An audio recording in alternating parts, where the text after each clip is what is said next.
Welcome to another series of Camping with Liam. As you see, I'm way out here in this remote forest, right? There's actually a big public park that is like right over behind this tree line over here. You can't see it, but there's a road. And on the other side of it, there's a nice campground.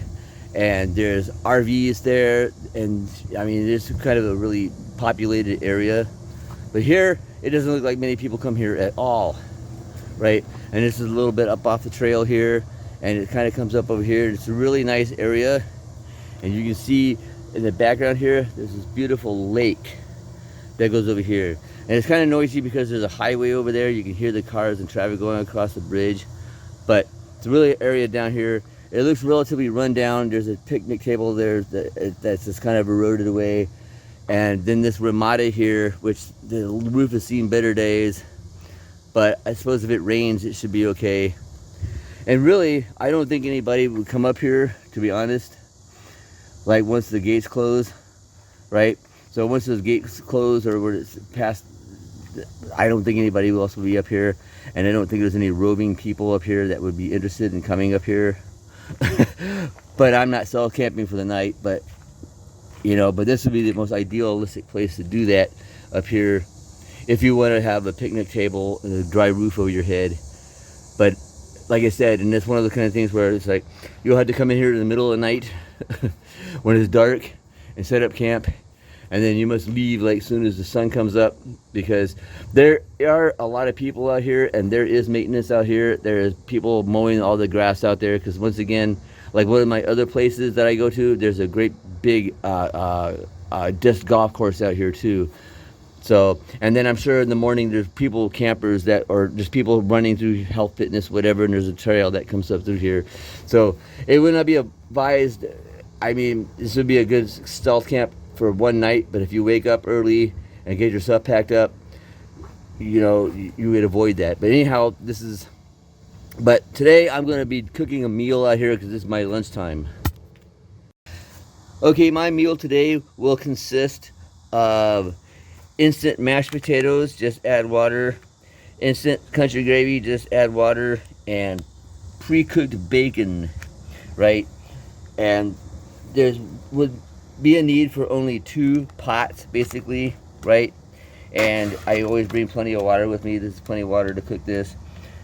And my little emergency stove, right? I'm going to show you guys how to use this emergency stove. Okay, I have taken out 4 tablets and I placed it into this stove, right? And I'm about to attempt to light them. And just for the ease of being out here, just for this time, right?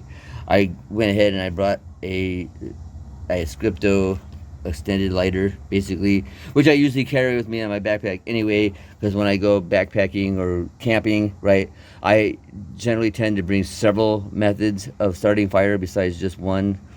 So, but this I just happen to have with me, and I'm going to try to light these pellets. I had to take it off this rack that I had set up because and I'll put it back on later when I start to cook, but this is more for stability.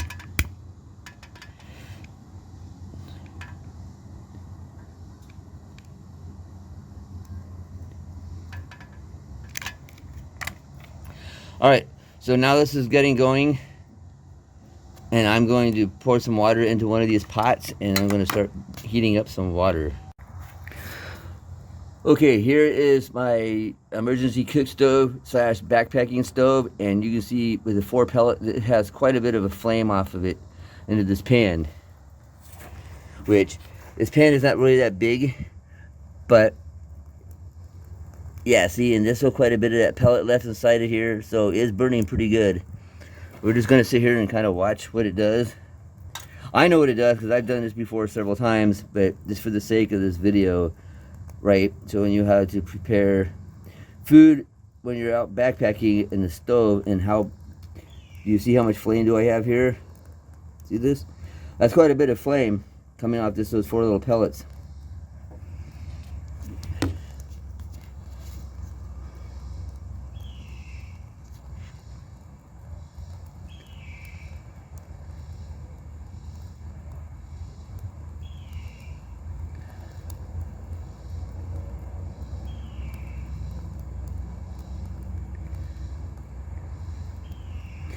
The good thing is, I don't think it's going to harm the table any, so I'm just going to leave it be.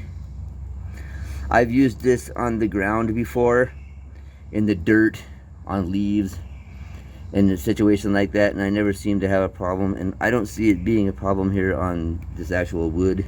It might be very warm, but I don't see it burning any kind of burn. So, as you see, we're getting a lot of steam coming off this pot, and I'm starting to see it sieve a little bit, so we're really good. And the main thing I want to do is just get it to a boil, or at least almost a boil, because my gravy mix, which I'm going to mix into another pot to mix it up, and the mashed potatoes in one pot, and that should be sufficient. So if I have to use another singular pellet, we're good. But look at this, that's perfect. See that? I got quite a bit of flame here. I don't think this is something you want to do inside of your tent, because in the tent, you know, that could start a fire. But right outside of your tent would be perfect. Move this back a little bit. You see, you got quite a bit of flame coming out of this, huh?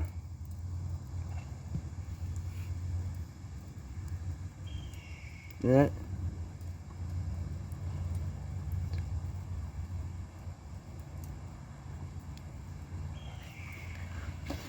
See, getting down here to see. Yeah, I should have probably put that metal piece underneath it, but I think it's going to be okay. Right, I think it'll be good on the wood. Besides, I have a whole water. If I start having a fire, I can just extinguish it.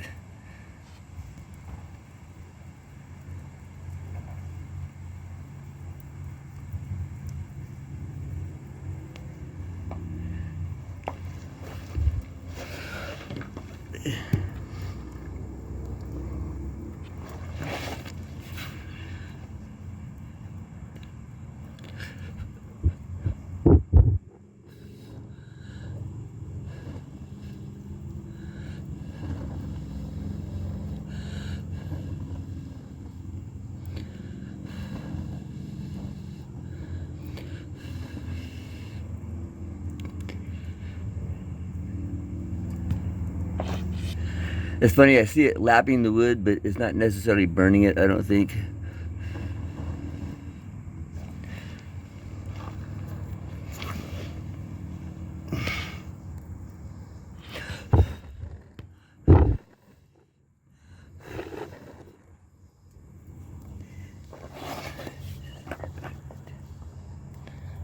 We're still doing good.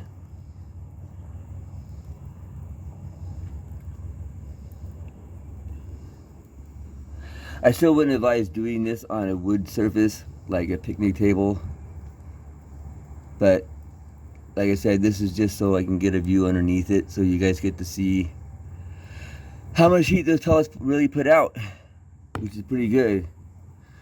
And this is why I'm so impressed with this as a backpack stove.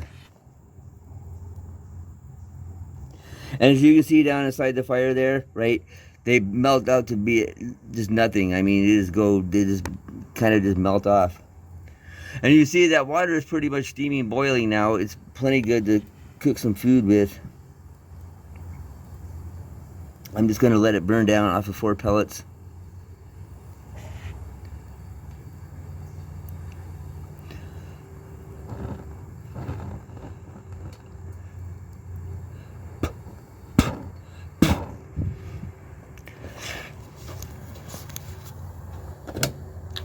I'm going to do something here just because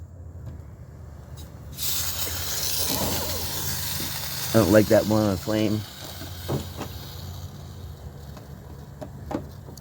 Like I said, I don't want to burn a table down. That wouldn't be very cool. Alright, I blew it out because of the fact that it's now to the point of having been cooked enough that it's good. Ooh, it's nice and hot. So now that I have my hot water, which is very steamy hot, and it's really relatively warm out here, so that shows me that it's very hot. Okay, this is an extremely useful device, right? This is my camp spoon and spork, right? It's a fork at one end, and it has like a clip, and then it has a spoon on it, and it even has a bottle opener on this side. But it's a very handy sport fork to take with you when you go camping. And I found this one at Walmart in the knife kit, so keep your eye out for those. Okay, I have ignited another singular pellet and this gravy, and I hope it's going to be just enough to thicken this gravy up. We'll see. If not, I'll just add another pellet in it, because I don't want to get too carried away with burning these pellets. I mean, you can always order more. They sell these separately on the same place that I ordered the actual kit. But this is gravy, and it shouldn't take too long, and there's not very much of it, so I think it should be just fine. And also underneath it, I poured some water underneath it, just so we don't have that problem where it was lapping, the fire flames was lapping the table. It wouldn't be good to catch this on fire out here.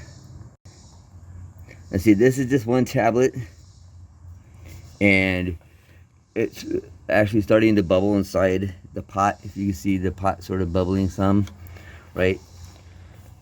And steam coming off it. You see it bubbling now. See, that's perfect.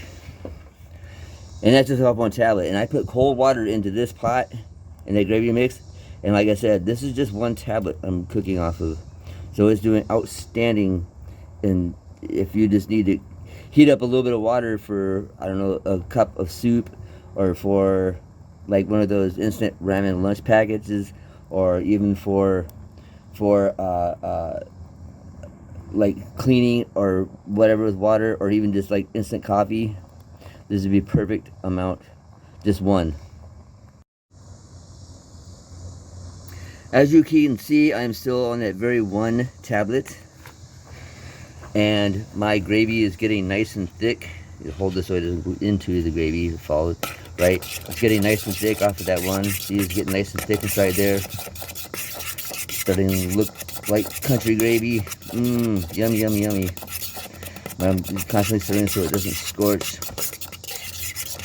And that's looking perfect to me. Perfect. Right? And we're still got plenty of that tablet to go. So this looks pretty good to me. I'm going to take this off the flame, set it over here. I'm going to take this, I'm dumping some of that water out, and I'm going to bring some heat back into my mashed potatoes water.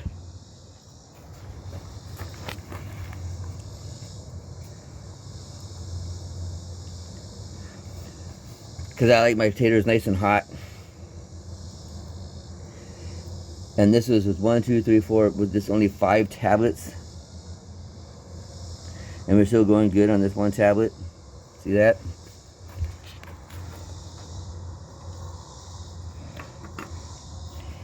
And water's pretty much at the temperature that would scorch your mouth if you bite it. But it's not completely rolling boil.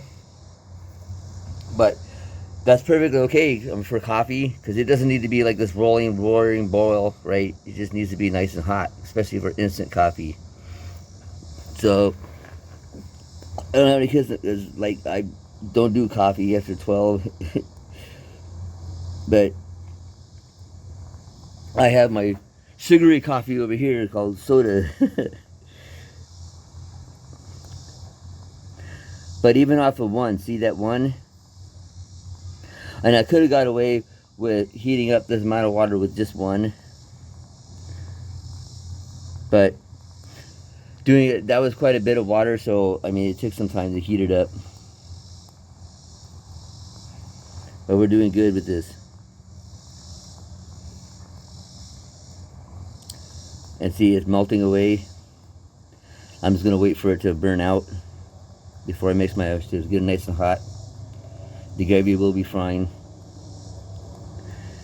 Because I get this bacon, and it's already pre-cooked. And so when I cook my mashed potatoes up in here, right, it will already be, it's already cooked, it just needs to be heated up, basically.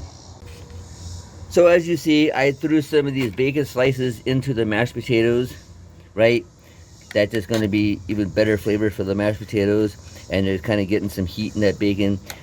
I said before, it's pre-cooked, right? It's the pre-cooked, already on the shelf, you know, type of bacon. But for camping, it's perfect because you don't have to have much fire, much tools, right? And in this dish, right, you know, I could take the time to use plates, proper silverware, whatever. But for me in this situation, it would probably be best benefit for you, right, if you're out stealth camping or just backpacking, to basically just mix the gravy inside this pot, mix it all together, and eat it out of the pot. So here we go. Here's one cap meal, right? And it kind of, most people think it's more breakfast, but it doesn't really matter if you have breakfast for dinner and dinner for breakfast, really. That's just kind of a personal preference.